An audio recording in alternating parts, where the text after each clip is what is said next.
Reception break, લાઇટો ઓછી, અમે બંને ભાગ્યા વોશરૂમમાં, પાછા આવ્યા, અગેન 2.5-3 કલાકનું સેશન. એટલે પ્રોપર શાંતિથી લોકો સાથે ફોટો પડાયા, મળ્યા, વાતો કરી, મજા કરી. સો 3-4 હજાર લોકોનો વિઝિટ હતું. એટલે ઓફકોર્સ રીલ્સ ને બધું અમને પણ લાગતું હતું કે આટલું બધું યાર કેવી રીતે આમ થઈ ગયું. તો પણ આ તો કવર કેટલા ભેગા થયા?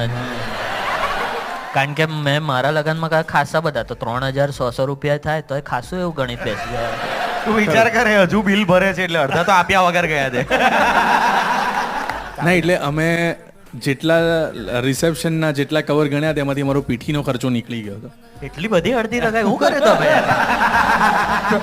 ભાઈ પીઠીમાં બી 800 લોકો હતા, એમાં બી ધમાલ હતી, એમાં બી આ પૂજાને બધું આખું ડ્રાયફ્રૂટ સવાર ને એવું બધું છે. એટલે એમાં બી પછી આખું ડીજે ને બધા ઢોલી ને આખો ધમાલ હતું. એટલે તમે સમજો એ ખર્ચો મેં આખો એડજસ્ટ કરી નાખ્યો. તમે આ બધું આવું બધું પૂજા વિશે બોલવા બધું